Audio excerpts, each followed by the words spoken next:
emotional toll of entrepreneurship is something that's not often talked about, and it's something that is serious no matter what industry you're in, because as you're building a business, regardless of what that is, that's emotional and challenging, and there's ups and downs, and the periods where you don't know that, you're waking up every day doing something in hopes that it one day becomes something, but all that time up to the 30,000 and up to the 80,000 and to the 100 and to the 500 and like to the million, like you don't know what's going to change and with technology or people's preferences that you're going to be able to hit those next end goals. And so that becomes an emotionally stressful thing. And then to layer on top of it, family dynamics, whether it's, for some women whose husbands aren't supportive or parents aren't supportive, or they're getting grief from peer groups around you're not spending time with your children. And, I would lay that back to everyone who's thinking about entrepreneurship to be okay with that reality. And then also those who have friends and relatives that are entrepreneurs to understand the emotional challenges that you're dealing with just having the business itself. Sure. I feel like for me and in life in general, like whenever I listen to my heart, listen to that like voice, it's never wrong. So I was just, if it feels right to me, even though it might not be getting support or there's like hard times, if I just like listen to my heart, it always goes well, and super lucky. Lucy, when you started your blog, was it to support another business, or how did you get going? No, I stayed home with my kids. I left Sephora, which was a really tough decision for me. And when I stayed home with them, I think it was after the second one, I got the baby blues. I got a bit of the baby blues. I think I wasn't used to not working. I'd always worked, and it was something that gave me self-esteem and confidence, and it just like really empowered me. And well, you'd worked since you were 13 years exactly, old, right? Like it was part of my life always. It defined me. And when I had my kids and I stayed home with them, I just got really lonely and depressed and sad, and I just didn't feel successful. So I needed something to make me feel successful again. And at that time, I remember one of my girlfriends had started this blog, Katie James. Yes. So she'd moved to Mexico. It's such a small world.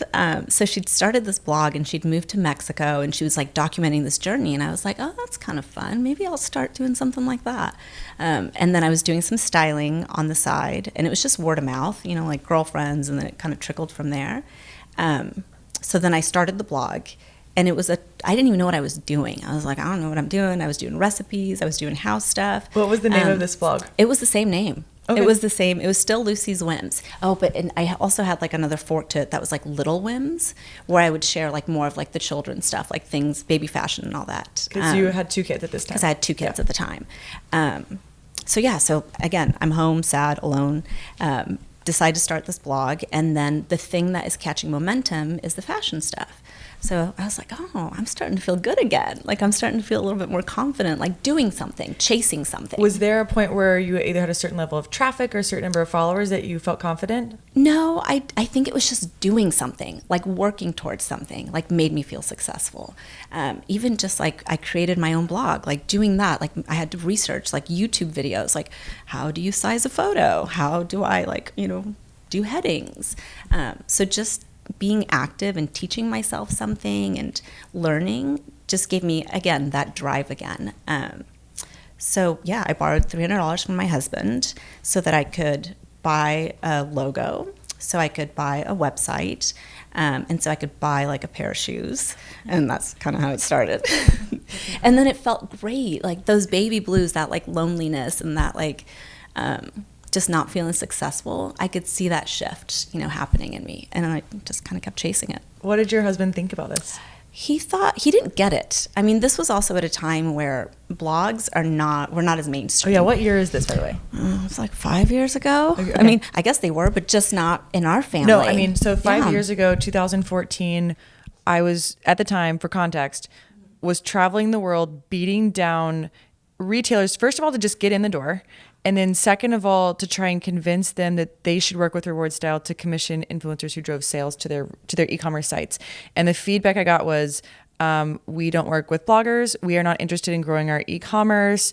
We don't have time to meet with you. Who are you, random girl? They didn't see the value. Yes. So, I mean, even now, who is like, you know, pouring the fuel on this industry, that was, so they didn't even get it. So to think that your husband did it is not, he just had no idea, but he knew that I wanted to feel good again and I wanted to feel confident and strong. So he was like, all right, I don't know what a blog does. I don't know. I mean, you're shopping anyway, so I guess you might as well take a photo in it, you know, let it go somewhere. So he was really supportive, and probably even like a year and a half, 2 years in, he would still ask me like, so what's a blog do? Like, are you going to make money someday? You know, because you don't make money for a really long time. Did you do it like while he was at work, or did you do it? Okay. Mm-hmm. He has his own business, so he's got very flexible hours. But yeah, I just did it while, you know, on my time off. I hired a photographer. I was always really passionate about photography. I followed Erica, of course, and her photos were so inspiring to me. So when I started the blog, I was like, I knew I didn't want to do like mediocre. I wanted it to be really great. So I spent money on professional photographers and, you know, really learned how to edit and watched YouTube videos. Yeah. And so when did you guys cross paths? So we met at a blogger dinner. Yes. Yes. Was it like 3 years ago? Yeah. So yeah, 3 years ago. It feels like it's been 10 though. I know. I feel like we always say like people think we look like sisters, but it feels like we're sisters. Yeah, we're like, soul sisters. No, you feel that with you guys. It's, Yeah. I know. I'm like, only 3 years. I'm like, you guys, you seem like you were meant to be.